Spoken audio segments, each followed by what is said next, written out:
We're finally back in bio, starting the nervous system. So we did like reproduction, embryogenesis, cell, all that stuff a long time ago, but we're finally back in bio. It shouldn't be too bad of a chapter, but still like there's some important notes here. And it's funny, I just had a test on this stuff, so I should know my stuff, at least for action potentials. I don't know why I had a test on this, because I learned this a long time ago. But as you can see, this stuff comes back, right? Even when you're done with the actual biology class. So let's start. What is the functional unit of the nervous system, or like functional cell of the nervous system? Yes, neurons. So a neuron. What did you say? I don't know what I heard. Neuron. Yeah, neurons, right? So a neuron. See if I can draw this. A neuron will look like this. Something like that, right? So this side on the left is, like as a whole, this area is called the soma. Soma just means body, right? This is the cell body. And then this in the center is the nucleus. And then you have whatever organelles and all that still there. And then I guess you can call it like these little like spike things. It's a really horrible drawing, but these little spike things, this looks like a middle finger. These little ends of the spikes, these are called, or you call these whole thing. These whole things are called dendrites. So dendrites, they receive information. And I'm talking about like signals, and we'll talk about what I mean by signals, but these receive information, and then right here, this section right here is called the axon, but the area right in front of it is where the action potentials, I'm not gonna call it that though, I'll say this one time action potential, but this is where the signal begins to propagate. Like let's say this is the initial neuron, this is where the signal starts and then it gets sent off and then a whole cascade occurs, okay? So this area right at the end of your cell body is called the axon hillock. This right here. And then this thing as a whole is called the axon. And then at the end, it's still the axon. I mean, we can even consider this whole thing the axon, but this is where the information will be released. So like neurotransmitters and stuff like that. And then you're gonna have another neuron that's going to be situated just like this, right? Where you have the dendrites, whatever, bro, I cannot, oh my, this is the worst thing I've ever drawn. But you have the dendrite, here, this is how you know it's a cell body, right? Dendrites, and then the whole thing continues and just keeps sending throughout, okay? So, this axon, I said the signal propagates, all right? But the axon doesn't always just look like this. Like, if you just had an axon that looks like this, your cell would just go straight through. But I'm sure like literally all of our neurons have this. We have these things called like myelin sheath, or just like, you have something called myelination. Let me draw this out. Anybody remember like what does myelin do? It speeds up the actual potential. Yeah, so basically if I didn't have these, here, these are their myelin sheath, right? If I didn't have these, then my cell signal would just go straight through.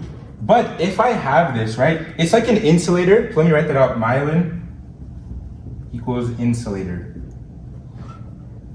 It's going to somehow speed up signal transmission. What are these called? These areas that are not the myelin, but are the exposed part of the axon. Around here. Yes, you're cooking today. This is called these are called the nodes of Ranvier, whatever. The nodes are where the action, oh shit, I said it. These are where the signals are actually being transduced. So I have the signal starting over here, and then it goes here, then here, then here, and here. It's not going through, it's just literally jumping through, all right? And as I mentioned, insulation via myelin is good because it speeds up signal transduction.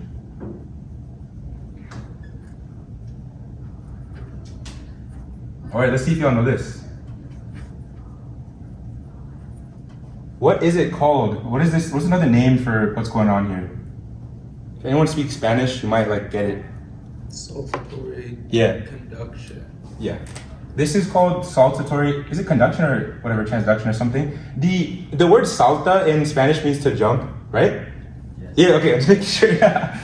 saltatory something. I'm gonna put transduction. Because it's literally jumping through, all right? Make sure you know that it's literally jumping through. It's not going through at a faster rate. It's actually jumping across and hitting these nodes of Ranvier. And then, it's fast. And then pretty much all of our neurons will have this. Otherwise, it's gonna be slow.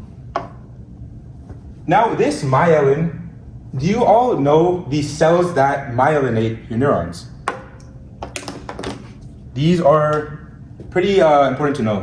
There's two types of cells, but depending on where you're at. Schwann. Yes. So we have Schwann cells, and then we have oligodendrocytes.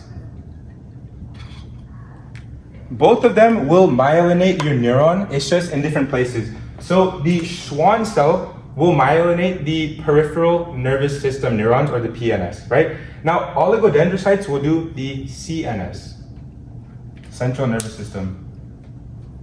The central nervous system is pretty much your brain and your spinal cord, but also like the neurons that are in that area.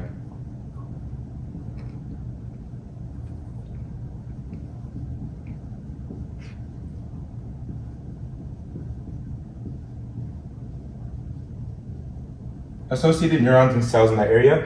The peripheral nervous system is everything else. So maybe a neuron in my leg or something that even exists. Now, there's three classifications of neurons. We have afferent, interneurons, and efferent with an E.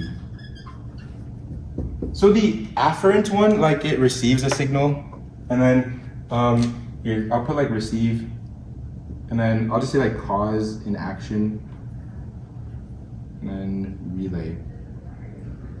So let me explain what this means. If I touched a hot stove, so I touched the hot stove, right? That initial, whatever it's called, that sense of the heat that I felt might be relayed by my afferent neuron, so afferent with an A, or afferent. And then depending on, the situation, I'm just gonna pretend this is the situation, but it's going to not synapse, yeah, that's the word, but here's your afferent neuron, is going to go up to the spinal cord, and there's some interneurons which send it back down to your, my finger. So this is my afferent and my efferent. The efferent neuron is what's gonna cause me to reflex, pull my hand away type shit, okay? That really just, what the fuck? Okay, but that's what these do. So A is initial, right? I think A comes before E in the alphabet. So this is the initial one. This is the after one, right? This one actually causes the motion.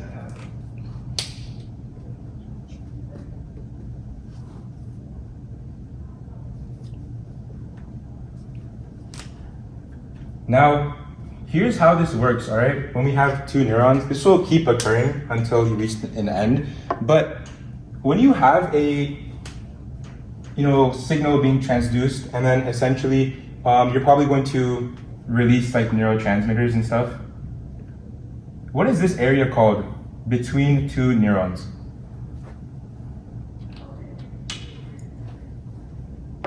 There's nothing new. This is called the synaptic cleft.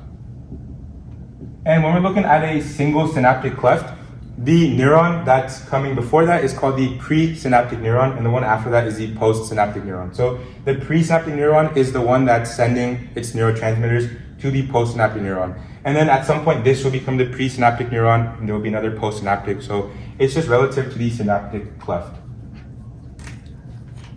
Now, in your synaptic cleft, as I mentioned, you're gonna have these neurotransmitters being released. Here, let's draw them over here. And I didn't draw this properly at all, but you have your dendrites on this postsynaptic neuron. And there's going to be these receptors for the neurotransmitters, and eventually they will attach to the receptors, and then another signal will be transduced and then sent on to another neuron, to another neuron, to another neuron, until eventually it reaches an end, maybe it causes motion of a muscle or something like that, all right? But what's gonna happen here? What if I have a lot of neurotransmitters and I can't attach to this neuron, or I can't bind to this neuron, what's gonna happen? Does it just stay there, or are there like things that will happen to essentially clear up the overload of neurotransmitters in this area? Yeah, there's going to be 3 things that occur, or 3 possibilities.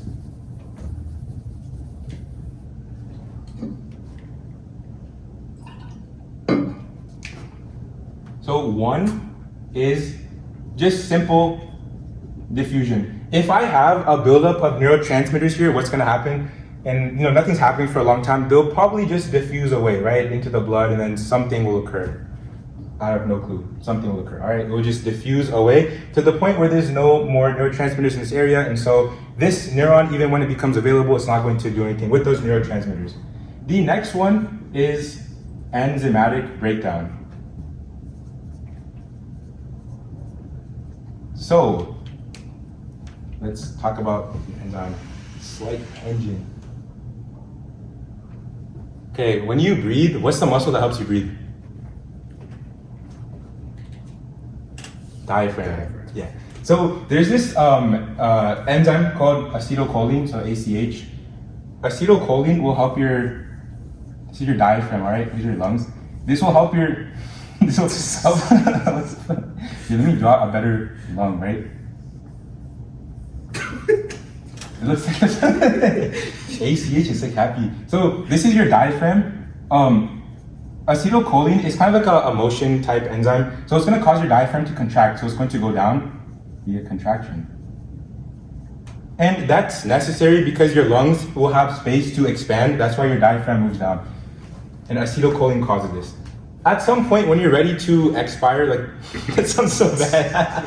Well, expiration, right? That's how you say like whatever, bro, I don't remember shit. Inspiration is breathing and expiration, exhalation. So you're gonna have something called acetylcholine esterase. I'm just gonna write ACHE. Acetylcholine esterase is going to break down this acetylcholine and allow your diaphragm to move back up, all right?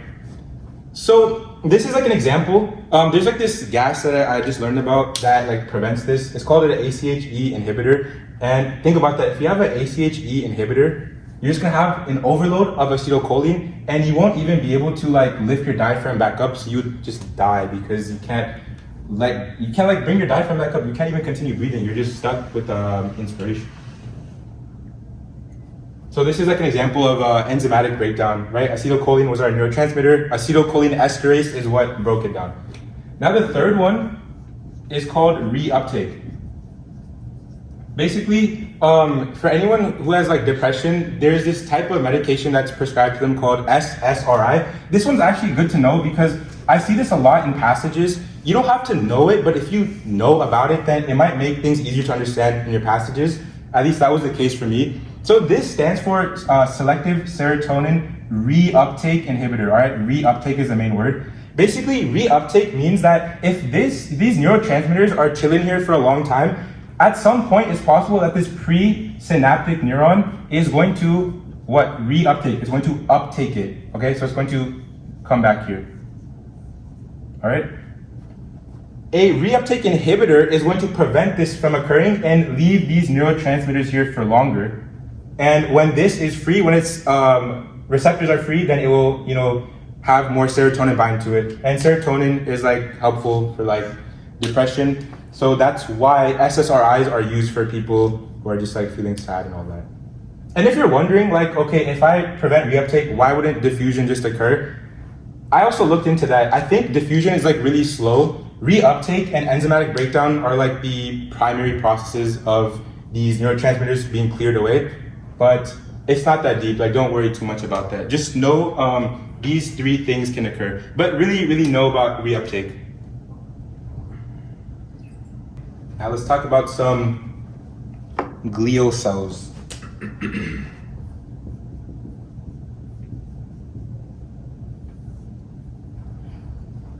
Glial cells are just like cells in the brain that, like in the brain region, that are not necessarily neurons, and they help out with different things.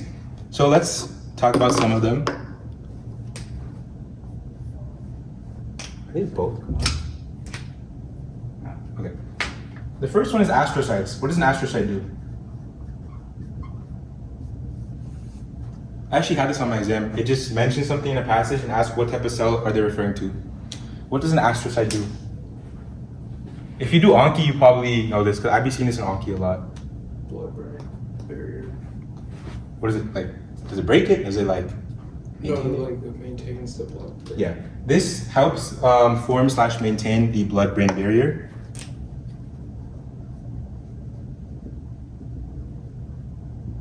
BBB is blood-brain barrier, all right? The barrier between blood and the brain. Next, we have ependymal cells. I asked this on my Instagram a while back. What is ependymal, or what do ependymal cells do? These, I guess like, not form, but they provide CSF, which is cerebrospinal fluid. So cerebral meaning brain, spinal meaning spine, and there's just a fluid there. It's kind of like a shock absorber type thing. It's just like a fluid, right? That acts like a shock absorber. We got microglia. I deal with this a lot in my Alzheimer's lab. Microglia, what do you think microglia does? Here, I'm gonna give you some context, all right? Alzheimer's and microglia. Okay, what do you think it does? If you know anything about Alzheimer's, then maybe it will work. Otherwise, like, maybe not.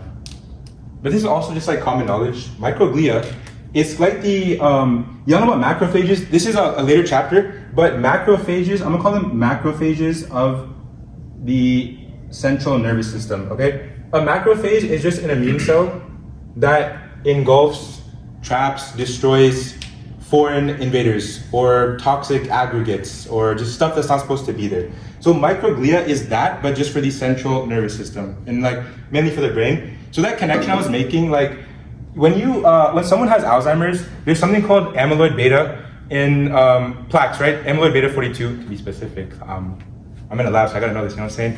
But you have these amyloid beta 42 plaques in the brain. So amyloid beta is like a protein, and these plaques, right? It's like an aggregate of all of these proteins forming up in the brain. So you're gonna have an increase in microglia, right? Because they're trying their hardest to get rid of your amyloid beta 42, right? It's foreign, it's not supposed to be there. Amyloid beta is supposed to be there, but this form of it is not supposed to be there. It's foreign to the brain in that sense, okay? So microglia are gonna be there trying to clear it out, but they're gonna fail because it's just impossible for them. They might do a little bit, but not too much, all right? But that's what microglia do.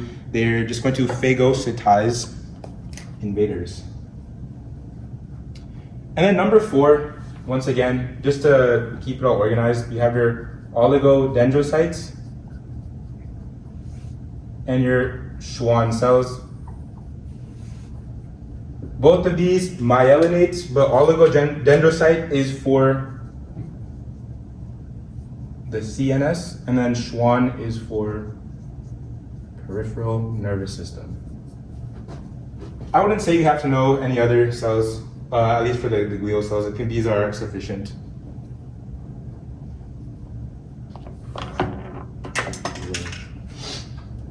Okay. Have y'all heard of white matter and gray matter? So white matter is myelin, okay? So myelin is white. So when you have a lot of white matter, that's a good thing because you have lots of myelin, which means signals can be, transduced really fast. If you're lacking white matter, that sucks because you just don't have signals transducing, or whatever the word is, right? Transducing that much, so you're gonna be really delayed. So the brain, I don't have here.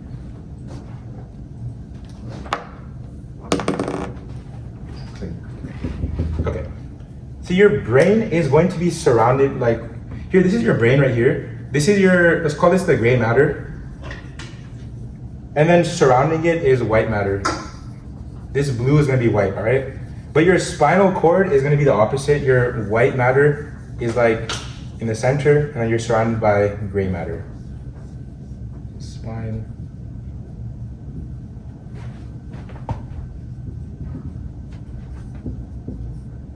Bro.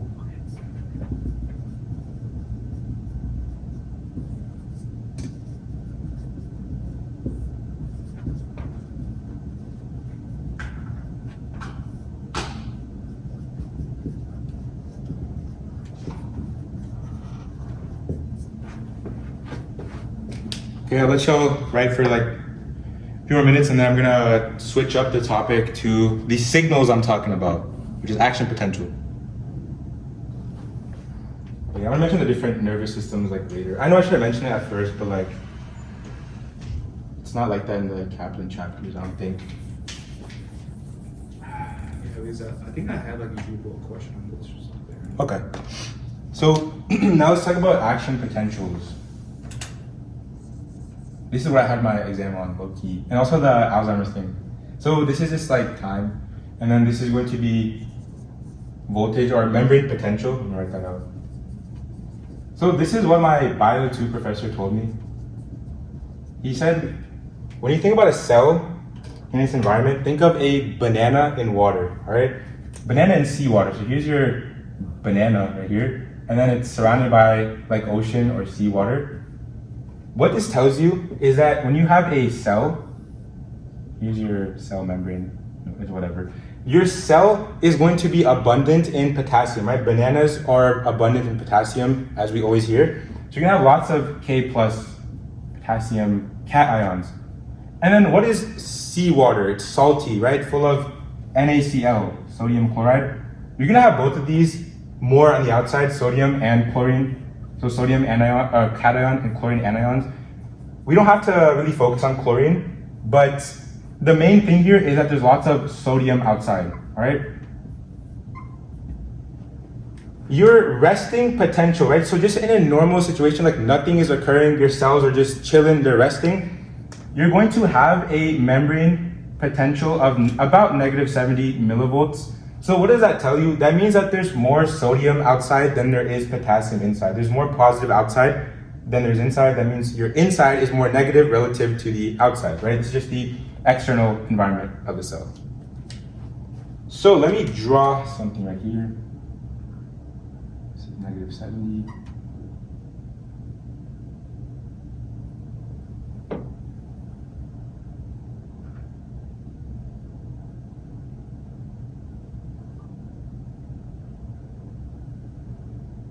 Okay. Essentially, an action potential is just like a signal that we keep talking about, right? Like this is the signal that gets propagated along the nodes of Ranvier, axon, whatever you want to call it. This is the signal. So what happens is you starting over your negative 70, this is your resting potential. Once again, it's like about negative 70, it could be slightly off, but about that, okay? Depending on like influx or efflux of different ions, you could increase or decrease your current potential, right? If I go up to here, like let's say this is like negative 60, nothing's gonna happen.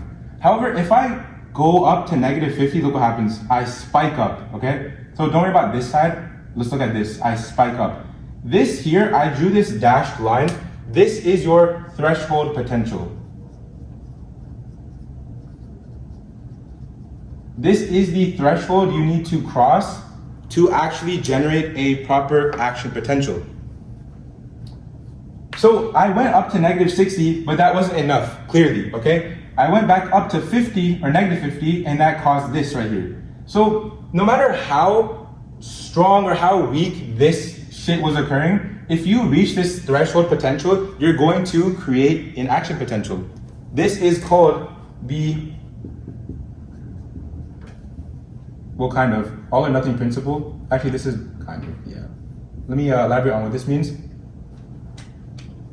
All or nothing principle means that regardless of the strength of whatever caused this, as long as I reach the threshold potential, I'm going to create the action potential, right? But the part I left out is that the action potential will be of the same magnitude, okay? So let's say I was going like this. I'm just going to draw it here, right? I went like this, right? And then I reached my threshold potential. I'm going to go all the way up here, all right? Now let's say I had this right here and I'm barely reaching this. And as soon as I reach it, I spike up to the same amount, all right? I know I do this slightly higher, but you're gonna reach the same amount. This is the all or nothing principle. If I reach my threshold potential, that's it, I'm going all the way up. If I don't reach it, I'm off by negative 1 millivolts, like I'm at negative 51, nothing's gonna happen, all right? So how does this work? When you are going up, so what is this gonna be like? Let's just say 30 millivolts. I'm becoming more positive. This process is called depolarization. depolarization. Because I guess polarization means like becoming negative. So you're becoming negative, you're becoming positive in this case. How does this work? When you reach this membrane potential, you're going to have sodium or voltage gated sodium channels open up. So let's draw this. This is the inside of the cell and this is the outside. I'm gonna have these channels right here. I have lots of sodium outside, all right? These are called voltage gated channels, all right? What does that mean? You're gated by voltage. If I reach a certain voltage, then I'm gonna open. Or if I don't reach it, I'll close, or whatever combination of that, okay? So when you reach this threshold potential, these are going to open up and allow sodium to come in. This is called a sodium influx. So what am I doing? I'm bringing in cations into this cell. Where's my cell? Right here. I'm bringing in these cations, these positively charged species into my cell. That's obviously going to increase this, all right? Once again, this is like the action potential. This is like the all or nothing thing. Like you're just reaching all of that. So you're gonna have lots of these sodium cations come in. Then after you reach this point, you're going to drop back down, okay? When you go from here to about like where your resting potential is, this is called repolarization. I'm becoming negative. But as you may have noticed, this exceeds our resting potential. It's going lower, all right? So this portion right here, dude, how many markers have I murdered? This portion right here, this one's not, whatever. Okay, this portion right here is called hyperpolarization. So you're polarizing, but a lot, okay? You're polarizing so much that you're below what you should be resting at. Anybody know why this occurs? It has a benefit, but why does it occur? Not like, don't tell me why it's good that it occurs, just tell me why it occurs. This is some Anki stuff, low-key. Why do we get a hyperpolarization on our graph? Yeah, too much potassium.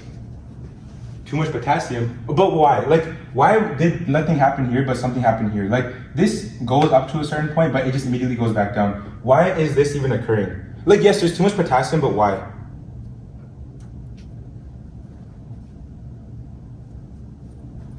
It's okay, if you don't know, it's fine. Basically, your sodium channels, they're quick to open and they're quick to close. So I'm put Na channels. They're quick to open and quick to close. But my potassium, I'm talking about the voltage gated channels, by the way. The potassium channels, they're slow to close. So my potassium channels, what they're doing is, let me draw some potassium channels here. I have lots of potassium inside the cell. So once I reach that voltage, like this 30 millivolts, then this is gonna open and I'm going to, it's called efflux with an E, efflux. It's leaving the cell. So these potassium are going to go out of the cell and that's what's making me more negative because I'm losing this positive stuff, so I'm becoming more negative. But since they're slow to close, that means I end up effluxing or whatever, losing more potassium than I should be losing to the point where I go below my resting potential. So you can say this is like negative 90 millivolts or something like that. By the way, why does sodium go inside and potassium goes out? Like what? Like does that require? Oh, what is this process called? Is it like it's a type of diffusion, right? But is it active? Is it passive? Is it simple? What's up? It's not active. So here's the thing, right? Voltage gated channels. Listen, actually, you're thinking about the Nokia pump, the sodium potassium pump. Yeah. So these voltage gated channels, all that's happening is I'm reaching a certain voltage. I'll open these up. Okay. I told you on the beginning that my sodium is at high concentrations outside of the cell. So what is that doing? That's just simple diffusion. You can call this like facilitated diffusion because they need a protein channel to go through. But these are just following their concentration gradient. I'm going from high to low, right? That's just simple. It's not simple diffusion, but I'm just saying it's simply diffusion, right? But the better term here is facilitated diffusion. Same thing for potassium. I have a high concentration in the cell, right? Banana in water. This is low. This is going to just follow the concentration gradient and go out. And as I was mentioning, since your potassium channels are slow to close, you're going to lose too much and end up down here. This area right here is called the refractory period. The point of a refractory period is just so that you don't have too much action potential or signaling going on in such a short amount of time. So when you're at this point, you're kind of like, you know, like you just can't have any signals occurring. There are like kind of exceptions to that, but that's just what this is. Because think about it, if you're constantly excited, then that could be really bad for you. So that's like the point of this. But just in general, all of this stuff occurs really fast to the point where we can't even comprehend how fast it is. So it's not that deep, but like for a neuron, this is pretty important, okay? There's two types of refractory period. We have absolute refractory period, so RP, and then we have relative. Absolute refractory period, like nothing can cause another action potential. So no new APs at all. For relative, it's possible, but if you have like a strong enough signal. That's all you have to know about these.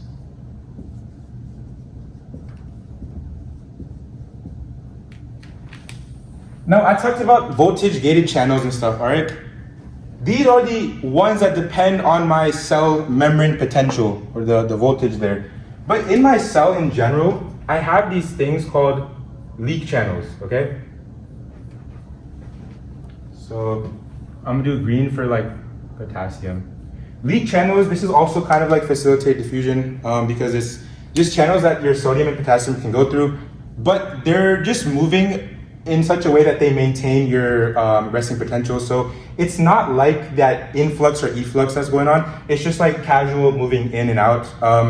You know, that's what happens here. When I eventually go back up, I'm just having a combination of different things moving in and out to reestablish this. Also, I heard that chlorine can also help with this. If chlorine moves inside of your cell, then, or sorry, if chlorine moves out, then that will make you more positive from here.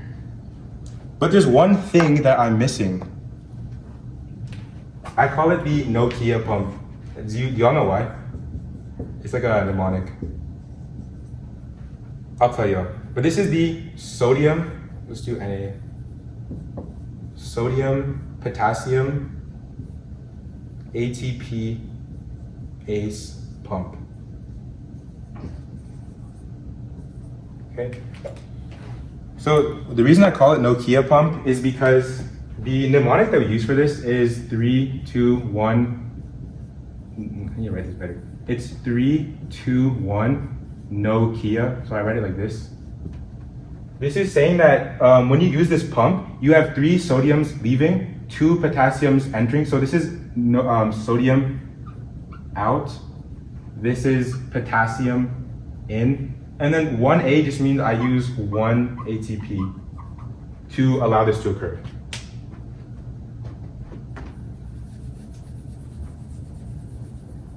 So, I don't know, I heard from somewhere that this helps reestablish this, but that makes no sense because if you're making 3 sodiums, 3 positive things go out and 2 positive things go in, that means your overall negative inside, right? Because 3 out and 2 in, that's more negative inside. More positive is going outside. So if you heard that, just don't listen to that. This stuff is just occurring like throughout, like at different points.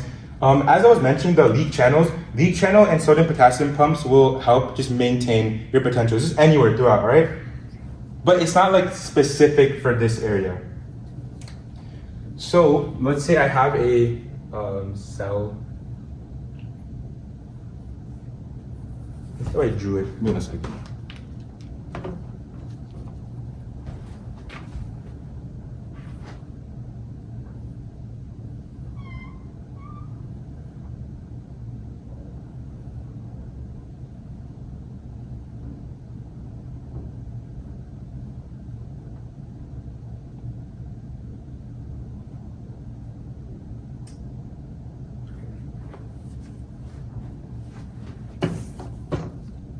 Basically, let's say this is the inside of the cell. This is the outside. I'm gonna have ATP come in. or I'll just leave this here for now. So what do I want to do? I want sodium to go out. So I'm going to have some sodium here. You know what? Sodium equals blue, and then K plus equals this, all right? So I have my sodium here ready to go out. But look at this channel, right? I can like enter from here, but it's like a funnel, I can't leave. So here's where ATP comes in. It's going to dissociate and put, this is inorganic phosphate, so just a P, like a phosphate, and then this will just become ADP. What is this gonna do? It's going to change the conformation so that, look, now you become like sort of like this, where this side inside the cell is closed, but the one that opens up to the outside of the cell is open, all right? So then my sodium that was in here is going to leave, okay? I'm gonna erase it though. My sodium left, it's outside now. Now in this structure, this conformation, I'm gonna have my potassium come in and chill here. And then when your phosphate is released, so I didn't draw it, but when your phosphate's released, it's going to go back into the structure, okay? So this might look really confusing. What I'm trying to say here is that your phosphate is going to change this conformation to the, I'm gonna call it the external state, where it's open to the outside. And you still have your phosphate here in red for now, okay? But once this leaves, you're gonna go back to the internal state where it's open like this. And then as you can see, these sodium cations will just be here and then they'll go inside the cell. Does that make sense? Just trying to see if I missed anything. So when you get tested on this, do they usually do they really ask about like lead channels like that, or? Not from, I mean, I don't know, like, I don't think I've seen a question specifically on leak channels. Okay. But you should still know about it. Have you seen it? Usually they ask about like this stuff, like your action potentials. Yeah. Like, okay, a very common type of question is they'll ask you like, which of these is false or which of these is true? And then there will be answers that are claiming that your action potentials can have different magnitudes. So that's something I see a lot. Like, please know this. This is all or nothing, meaning like you're either gonna get all of it, like all the way up to this peak potential, or you're gonna get none of it. All right. All you have to do is reach this. You'll be up there. Even if you came with such little like energy or whatever you want to call it, you're still gonna reach all of this. Even if I came with a lot more energy, I'm only gonna reach up to here. All right. So that one I've seen. I've seen this straight up. This Nokia pump. Just knowing how much sodium goes out, how much goes in. So definitely know this one. That's like higher yield thing of today. And then, yeah, just these terms in general. Like, what does depolarization mean? Repolarization, and just stuff like that. Like, know your action potentials. As for the different leak channels and all that, it's not too important. Just know that they're there and they help maintain. But just know what I told you before. Okay. Because you also have like your frequency like summation and So stuff. I'm about to mention that. Oh, okay. Yeah, I'm just leaving this right now. Okay.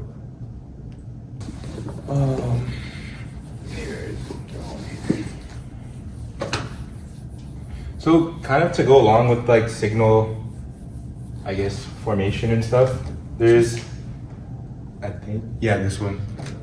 There's something called summation. So think about it like this.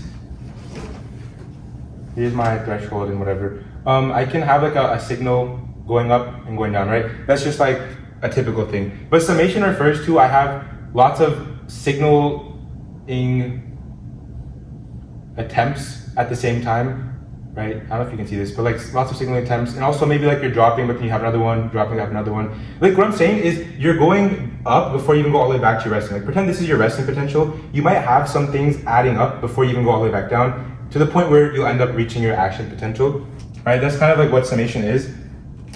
And so there's two types of summation. There's temporal summation and there's spatial summation. Basically, these words, temporal and space, temporal means time and spatial is space. Whatever word you're dealing with, just put the word different in front of it, okay? So this is going to be, I'll tell you what this means, but different times, but same space. This one's going to be different spaces, or different space, whatever, same time. So here's what this means. Temporal is referring to a single, this is my neuron, right? This refers to a single neuron oh wait, this is pre and postsynaptic neuron. Then I have my neurotransmitter, okay?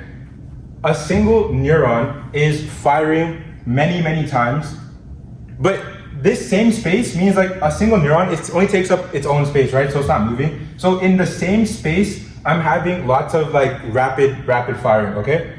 The reason it's different times, like yes, it's happening rapidly, but technically it's different because this is sending signals at different times. It can't send 100 signals at the same time. It has to do one, then the other, then the other, then the other, right? So that's what this means, different time, same space. You're dealing with one rapid firing to another neuron. But spatial, different space, same time. The only way you can have many signals at the same time is if you have many neurons transmitting the signals, right? So over here, you have all of these, and this is your postsynaptic neuron. You're gonna have a bunch of these, right? They all take up different spaces because they're different entities, and they're all rapid firing. They're sending their signals to this, and with the hopes of creating like an action potential, right? So you end up reaching your threshold potential. All right. So just know those two different terms and what they refer to. Just put the word different in front of them, and you can hopefully get what that means based off of that.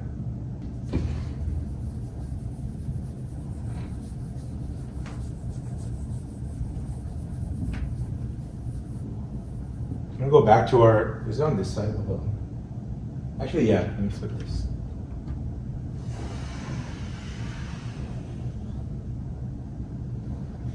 Basically, when you have an action potential sending, it's going to, like, where do these neurotransmitters come from? We're talking about like signal, like electricity transmitting, right? So where the hell did these neurotransmitters come from? They're chilling here in these vesicles, all right? So draw these like circles, and they're here. Basically, whenever you hear calcium, just think about like vesicle formation. So when your signal is being transmitted, you're going to basically activate these voltage-gated calcium channels. All right, VG means voltage-gated calcium channels. These are going to release these vesicles, right? They're just like their own entity of a membrane. Like these are just membranes, right? But it's just like own thing. They call them vesicles. And they're carrying these neurotransmitters. It's going to activate this, release this, and this is going to come out of here, all right? So you're not really sending the electrical signal out here. You're sending your electrical signal to the, bless you, you're sending your electrical signal to the calcium channels to activate them and release these neurotransmitters via the vesicles. And as I said, they're like membranes, right? So if you send them to a membrane of itself, like this is a membrane reaching a membrane, what happens? This is like, if y'all know about exocytosis in cells, it's just like a membrane fuses with the membrane and releases, right? So that would look like this. Like you have your vesicle and then it ends up opening up, like this is your membrane, and then whatever is in there just gets released. So these neurotransmitters are being sent over here, and then these neurotransmitters in the postsynaptic potential will cause, maybe, if that's what's needed to occur, it might cause another voltage increase to create the action potential, and then that will just keep occurring, right? It's a never-ending cycle. I mean, it ends at some point, but throughout, that will just keep occurring. So you just know like the calcium part, calcium with the vesicles and all that. I hate erasing the stuff I write bio. It's like so sad. Like chemistry, I couldn't care less. Here, y'all go with this. I'm gonna erase this now. All right.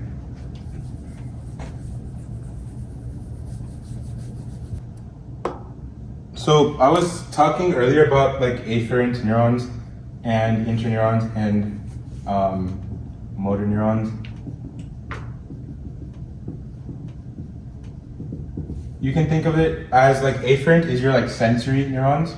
I think I already wrote this, but I'm just doing it again. This is your relay station and this is your motor.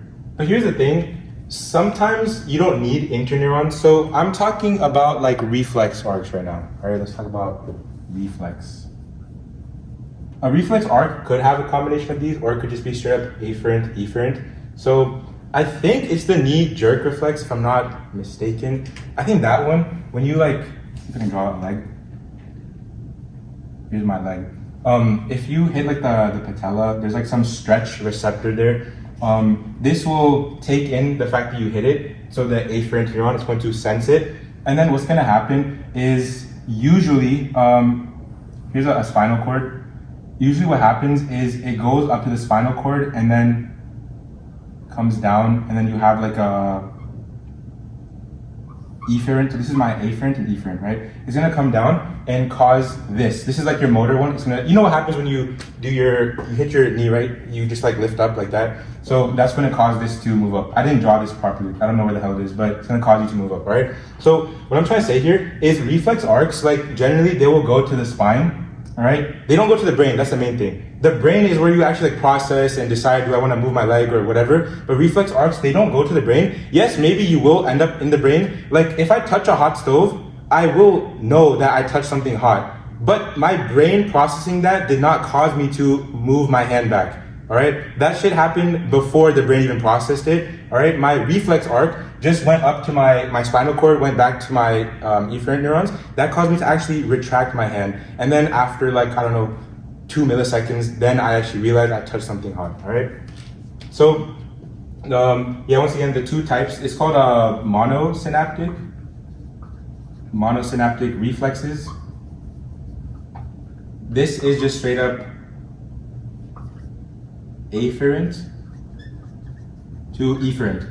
Why is it called monosynaptic? Because there's only 2 neurons, which means there's only one synaptic cleft, right, between the afferent and the efferent neurons. Then there's polysynaptic reflexes or reflex arcs. This is going to be at least 1 afferent, 1 interneuron, and then efferent, all right? You can have more interneurons and stuff, but it's at least going to be 3 neurons, right? You're going to have a reflex or a synaptic cleft here and synaptic here, right? So that's like poly, it's more than 1. But regardless, the thing that they all share in common is that they do not go to the brain to occur, all right? They just go to the spinal cord and that's it. And sometimes they won't even go to the spinal cord if it's a monosynaptic. Because your spinal cord is where your interneurons are chilling. Now we're going to talk about the different types of nervous systems or classifications of them.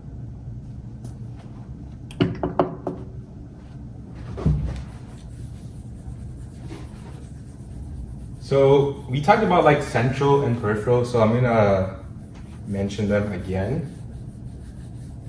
But yeah, pretty much every time you hear central nervous system, just think brain and spinal cord. And yes, it's still like the cells and neurons in that area, but like just, you know, think about brain and spinal cord, all right? Don't think about like neurons, all that too much. Yeah, central, which is, so we have the brain. I wonder what the brain does. This is just gonna like control everything, right? Like your control center. Your, do you know where your, actually not, it's okay. I was gonna ask a part of the brain, but it's okay. That's more like for psych and all that. But you have your brain and your spinal cord. Spinal cord, you can think of it like for the reflexes and all that. But spinal cord is really important because it's going to relay things to the rest of the body. So, you know, whatever you're processing in the brain will help you move. Like if I'm trying to move my hand, my brain is sending signal to the spinal cord to my hand, right? I can't just skip the spinal cord and move my hand. That's not how it works. So spinal cord is very important. But we all know brain and spinal cord, so I'm not going to talk too much about it. Now for peripheral nervous system, this will include everything else, right? So sympathetic, parasympathetic, autonomic, enteric, and somatic, all that stuff, right? So the first classification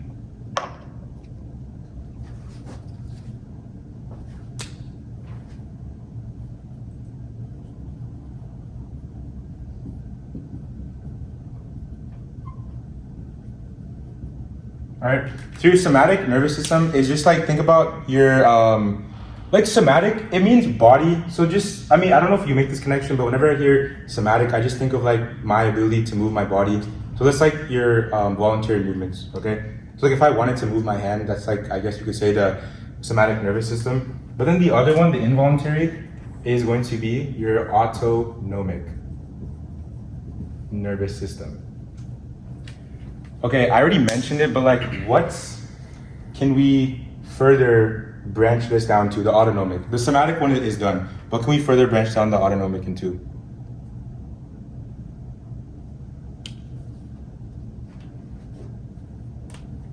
Sympathetic. What's up? Sympathetic sympathetic and parasympathetic. Yeah. There's also one more, but like, let me just quickly mention it. We have enteric nervous system. Dude, I will never understand this, but like, it's supposed to help with like the GI tract, so like digestion and all that. So like your stomach and the associated organs have their own nervous system. It kind of works along with the parasympathetic, which you'll make that connection afterwards, but it kind of works together with parasympathetic nervous system, but enteric is its own thing as well. So just know this exists, it's autonomic, and it's related to, let's put like GI tract. In example, stomach. All right, I'm mainly here with the stomach. My dad's a GI. I always thought about asking him, but I never did because I feel like he's gonna call me stupid. But maybe I should ask him. So autonomic, the two classifications are sympathetic and parasympathetic. I know you're already like, you can already tell I'm about to say this, but sympathetic is the fight or flight response. And parasympathetic is rest and digest. Very, very helpful to think of it like that, right? So think about this. If you're about to, how about this? If you are like in your room at 3 a.m. and then you just had like a nightmare and you saw like monsters and stuff in your dream and you feel like monsters are gonna be in your closet, what's gonna happen to you? Like physiologically, what's gonna happen? First of all, you need to be able to see, right? Like I know it's dark, so obviously your pupils dilate, but like pretend it's not dark.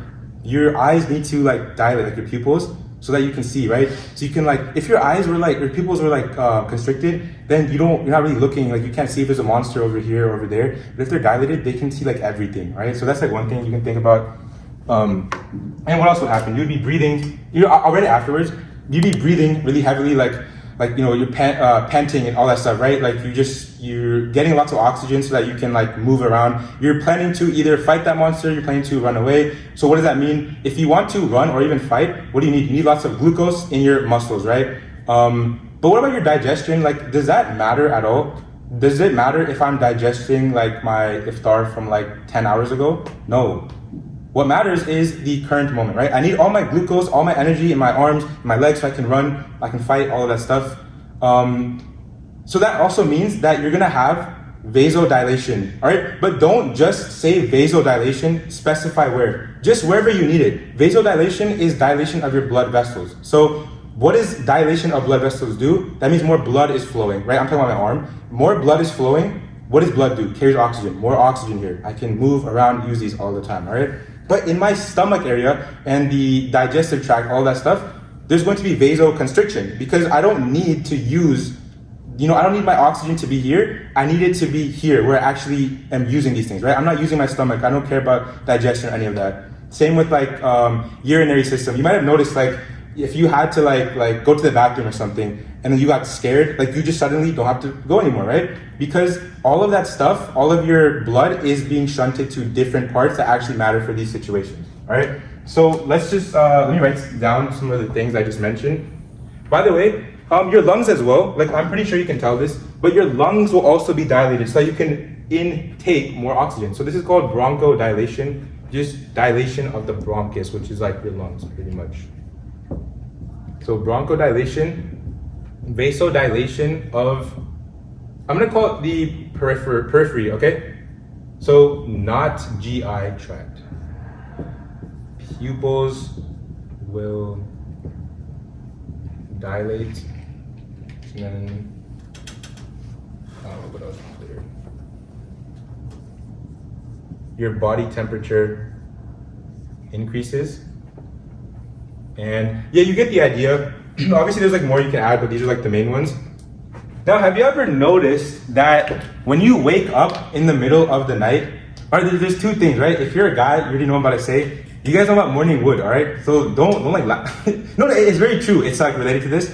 So morning wood, if you don't know what that means, you're too young, all right? So morning wood, and also you probably feel super cold when you wake up. Even though nothing changed, your temperature in the room didn't change. You were still in your blanket and whatever. Everything was the exact same for your environment, but you still wake up cold. That's where parasympathetic nervous system comes in, all right? So for sympathetic, I said body temperature increases. parasympathetic, your body temperature decreases. When you're sleeping, that's the perfect time for parasympathetic nervous system, right? Sympathetic is when you're stressed. Parasympathetic, you're not stressed in your sleep. Like, yes, maybe if you had a nightmare or something, you might slightly activate your sympathetic nervous system, but for the most part, when you're sleeping, that's the rest and digest system. You're just resting. Right when you wake up, that's when your parasympathetic was fully active, like as much as it could be active. So your body temperature will be the lowest it would be. That's why you wake up with morning wood and also feeling cold, all right? So pretty much, I'm not gonna write over here this stuff because it's just gonna be the opposite. So bronchoconstriction, vasodilation of the stuff that actually is doing things, right? So your digestive system. These, like my stomach and the small intestine, all that stuff, will actually have blood flowing. Whereas my periphery, like my arms, legs, whatever, they're not gonna have that much blood compared to, all right? And then, yeah, obviously pupils constrict, and then as I just mentioned, body temperature goes down. So I'm just gonna emphasize here, GI is dilated, all right? And also, the morning wood thing is related to reproductive system. Just think about, what do I need in different situations? Do I need my reproductive system to be working when I'm trying to run away from a monster? No. Do I need my food to be digesting? No. What about when I am resting? Yes, I want my food to digest. Reproductive, depend on the situation, but reproductive is definitely not for sympathetic. It's not when you're stressed, all right? So just make those connections. If they give you something random, just think, do I need this at this point or do I not need it, all right? But pretty much sympathetic and parasympathetic, they're like antagonists. You're never gonna have all sympathetic and no parasympathetic, or all parasympathetic, no sympathetic. It's just gonna be different amounts of each, right? So if I'm stressed and there's like a monster, okay? I'm gonna have lots of sympathetic nervous system activity, but my parasympathetic nervous system might still be active, but just not like crazy active. It'll still be there, like lingering in the background, but it's just gonna be like different levels of each, right? Sympathetic and parasympathetic. When I'm resting, it might be like this, right? My sympathetic is still slightly active, but not like anything crazy. My parasympathetic is really active, all right? Now, for sympathetic, what is the neurotransmitter for sympathetic? Like the main ones. This is the next chapter, but like, I'm still gonna mention it because you need to know it for this. Yeah. Epinephrine and norepinephrine. So I put epi/norepi. What's another word for epinephrine? It's adrenaline and noradrenaline. What's the difference between epi and norepi?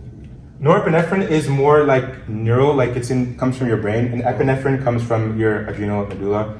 There is a difference. I don't know it too well, but just for MCAT, just know that they do the same thing. They're just going to activate your sympathetic system, yeah. Once again, adrenaline is the same as epinephrine. Here, look, epinephrine and adrenaline. The epi and ad part mean above, and then nephrin and renal, or nephros, like nephrons and renal refer to kidneys, so they're just the same thing. That's why they're the same. Pretty much like you will see only epinephrine, but like if they drop adrenaline, just know it's the same thing, all right? And noradrenaline.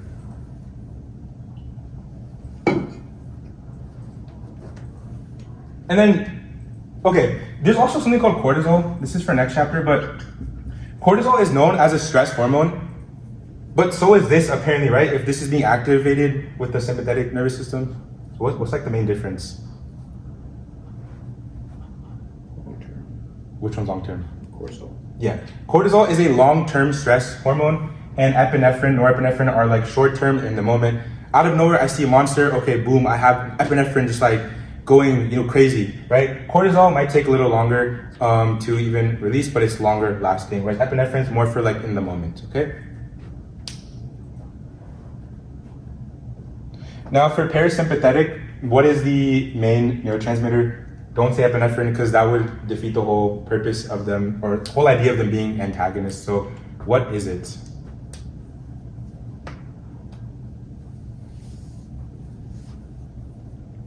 Acetylcholine. Yes, acetylcholine.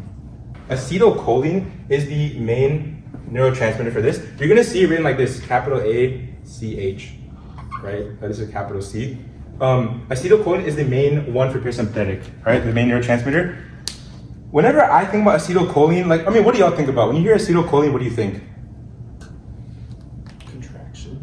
Yes, like contraction and move. Are you thinking about the thing Muscles. Yeah, I think about movement and all of that. But here's the thing: you're probably wondering. Synapses. Yeah, that's for what? Like acetylcholine. Oh, you're talking about that? Okay, yeah. So whenever I hear acetylcholine, I'm thinking about movement. But that kind of is counterintuitive. Like for parasympathetic, when I'm just chilling, I'm resting, why would I want something that helps with movement? I don't think you have to worry about this too much, but the reason for that is there's two things, all right? Acetylcholine is going to, it's a inhibitor of your heart. Not like that, but like it's going to drop your heart rate. So, sympathetic, you need your heart to pump a lot, so your heart rate's really high. For parasympathetic, it's lower, so acetylcholine inhibits that in that sense. So it's going to inhibit or, decrease your heart rate. But also your acetylcholine, like it's used through different things, right? Like I'm moving my hand and all that. But the main place it goes is what we talked about. What is the main point of parasympathetic? It's for the GI tract, reproductive. So all of those organs, they're going to be given acetylcholine so that they can move, right? So your peristalsis or whatever that shit is going on, that's going to be based off of acetylcholine. So epinephrine, norepinephrine, sympathetic, and then acetylcholine is mainly for parasympathetic. Next chapter is going to be really fun. It's going to be your hormones. Any questions?